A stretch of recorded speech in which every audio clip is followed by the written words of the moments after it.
नमस्ते welcome back to my YouTube channel SD live subscribe त गरिसक्नुभयो होला। आज म क्लास 10 को कम्पलसरी म्याथबाट पपुलेसन ग्रोथको क्वेसन लिएर आएको छु। सजिलो क्वेसन छ, मजासँग कपी पेन लिएर ध्यान दिएर हेर्नु होला। क्वेसनको solution. Bhimdatta is a municipality in Kanchanpur district. The population of Bhimdatta municipality in year 2022 was 64,000 and it increased at the rate of 5% per annum. अब हामीलाई 2022 को पपुलेसन दिएको छ 64,000। अब यो 22 को पपुलेसन इनिशियल पनि हुनसक्छ, फाइनल पनि हुनसक्छ, पी नट पनि हुनसक्छ, पीटी पनि हुनसक्छ, सिचुएसनमा डिपेन्ड गर्छ। तर पुरै क्वेसन पढ्नुपर्छ, क्वेसनको डिमान्ड हेर्नुपर्छ, त्यसपछि इनिशियल हो, पी नट हो कि पीटी हो भनेर थाहा पाइन्छ। यो कुरा ध्यान दिनु होला। अनि पपुलेसन ग्रोथ रेट चाहिँ आर चाहिँ हाम्रो 5% छ पर इयर।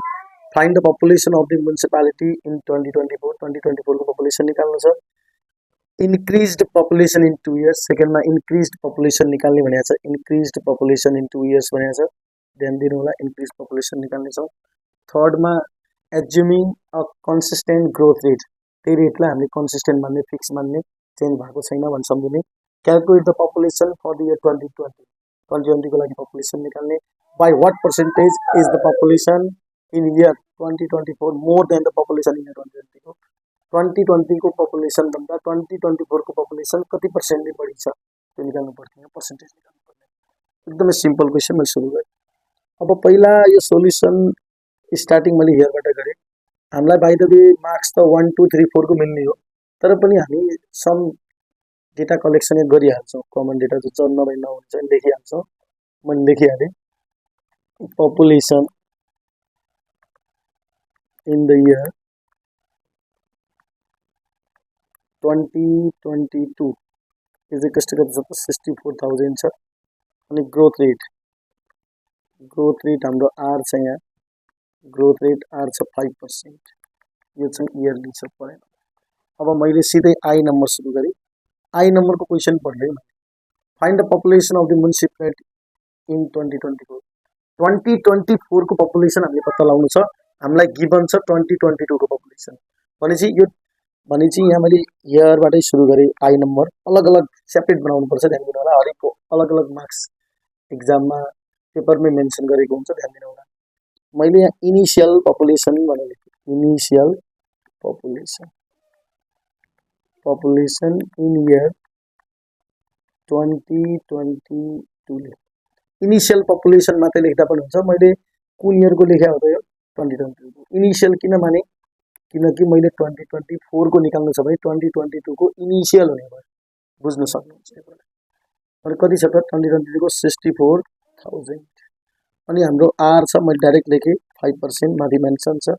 अब 2024 को निकाल्दैछौँ भने अभियसली टाइम कति होला, 22 देखि 2024 सम्म कति वर्ष हुन्छ त, 2 वर्ष हुन्छ। अब देयरफोर म के लेख्छु त यहाँ पपुलेसन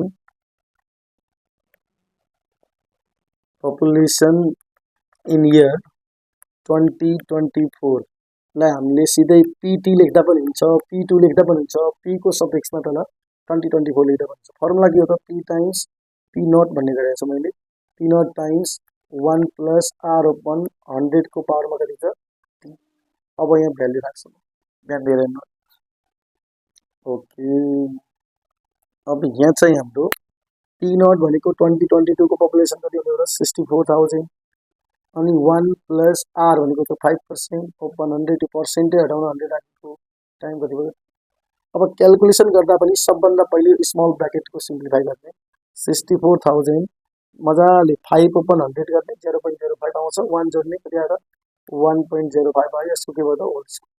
अब डाइरेक्ट आन्सर भन्नु होला कति आयो, क्यालकुलेसन गरेर मजाले क्यालकुलेसन गर्नु होला कति आयो। हाम्रो कति छ यो 1.05 को स्क्वायर इन्टु 64,000 7056 कति आयो त यो 7056। हाम्रो आन्सर यसै क्या छ। Therefore population in the year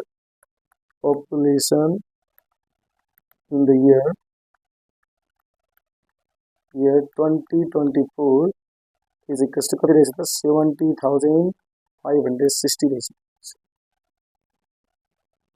यो हाम्रो 2024 को पपुलेसन।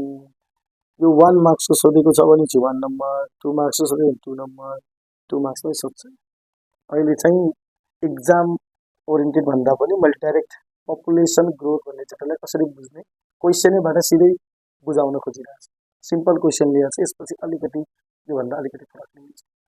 अब सेकेन्ड नम्बर क्वेशनमा छ what was the increase population in 2 year. 2 year में कति पपुलेसन बढ्यो, इन्क्रीज पपुलेसन निकाल्नु पर्ने।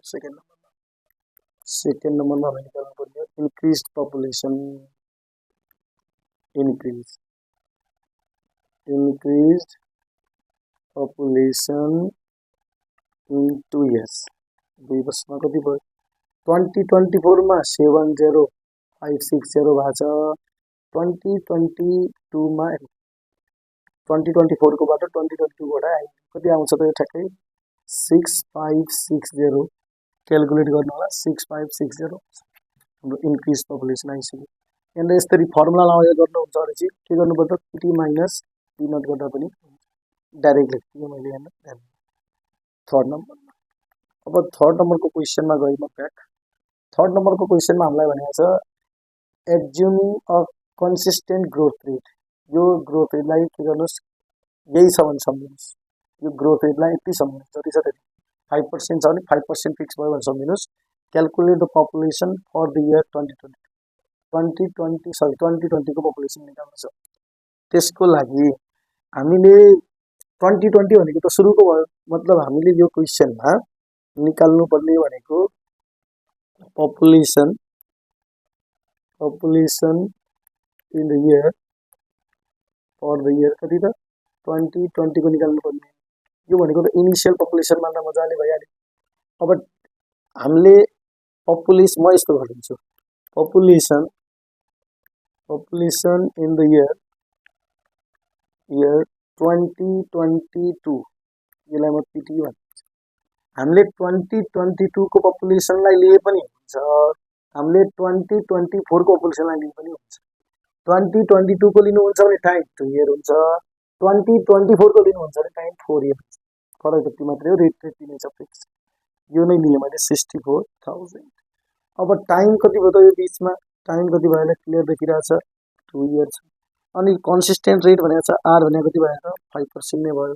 मैले वी हेभ पिटी भनेको हामीसित 64,000 छ, यसलाई युज गर्नु पर्यो। पिटी निकाल्ने फर्मुला के त पी नट टाइम्स 1 प्लस के त आर अपन 100 को पावरमा टी कति भयो त 64,000। अनि यहाँबाट पी नटमा भ्यालु राख्छु 1 प्लस 5 अपन 100 को पावरमा कति त 2 इज इक्वल्स टु 64,000। यहाँबाट म यता गएँ, ध्यान दिनु होला। तलको तल लेख्दै जानुपर्छ। अहिले म डिस्प्लेमा सबै आओस् भन्ने मात्रै यता लेखिरहेको छु। अब पी नट टाइम्स यो कति आयो त 1.05 को पावरमा 2 इज इक्वल्स टु 64,000 आयो। अब यसलाई क्रस मल्टिप्लाई गरिदिन्छु म, कति आउला त यहाँबाट P naught is equals to 64,000 divided by 1.05 को होल पावरमा कति त 2।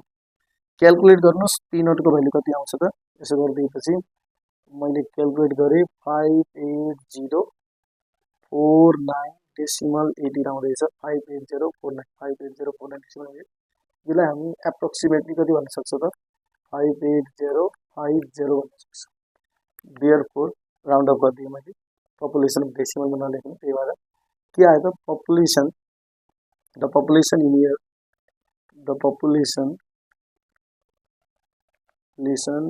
इन द इयर कुन इयरको निकालेको हामीले year 2020 is equals to approximately कति आयो त 58050 एप्रोक्सिमेटली लगभग यति आयो। अब हामीले थर्ड नम्बर क्वेशनको आन्सर पनि दियौँ। अब फोर्थ नम्बर क्वेशन यहाँ मजासँग हेर्नुहोस्। फोर्थ नम्बर हाम्रो यो फोर्थ नम्बर क्वेशन हेर्नुहोस् question, by what percentage is the population in the year 2024 is more than the population in the year 2020 को पपुलेसन भन्दा 2024 को पपुलेसन कति पर्सेन्टले बढी छ। पर्सेन्ट निकाल्नु छ भनेर पहिला डिफरेन्स निकाल्नुपर्छ। ल मैले आईबी नम्बर सुरु गरेँ। आईबी नम्बरमा फर्स्टमा हामीले के निकाल्नु पर्यो, डिफरेन्स निकाल्नु पर्यो। उनको पपुलेसन 2024 को माइनस पपुलेसन 2020 को डिफरेन्स निकाल्नु पर्यो।